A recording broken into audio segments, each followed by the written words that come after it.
this level started with just experimenting with the field of view of the camera.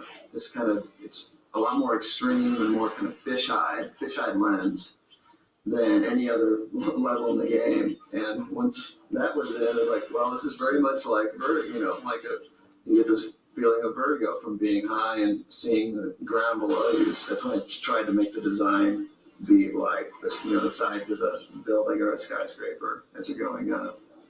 Yeah, and we ended up motivate them. Yeah, we ended up doing it on the inside, kind of the hotel, sort of in a kind of an atrium or a courtyard. In theory, we invented these bouncers. This was actually the first place in the game that we had used, in this case, an awning, but anything that would bounce slide upwards, and really started to tune and play with that gameplay about, how high should they each bounce and what's the right amount to give the player control while he's in the air. And really the combination, I think, of the unique camera angles and a huge amount of bouncing on things and jumping up and down on things really kind of defines the concept for this level. It presents some good challenges. Once it sort of took on this retro feel, kind of playing like a 2D side scroller. Our producers at Sony even, kind of took us to task once or twice about how retro that felt.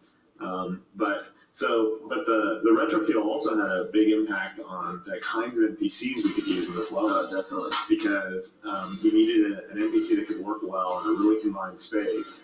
And in fact, the original design for the ball and chain NPC had him swinging the ball in the wrong hand for this level. We had to change him so that he would be comfortable with his right side up against walls.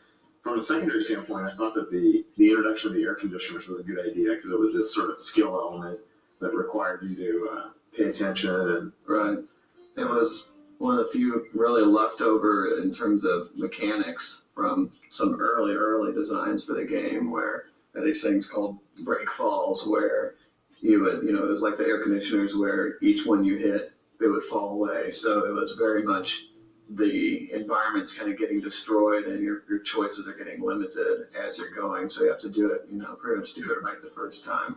Yeah, the stealth sections, these were some of the earlier sections to use the duck and to use cameras fairly heavily. I thought pretty successfully in this case. You get some different looks that you see elsewhere in the game. And the last section in the bedrooms, sort of the bouncers go up through the ceilings, which was kind of a fun change. Give us some real sense of three-dimensionality as you kind of pass through the floors. That was a fun change. And then the big finish, the precarious big finish, where you have to sneak out onto the sign. I don't know, pretty successful level.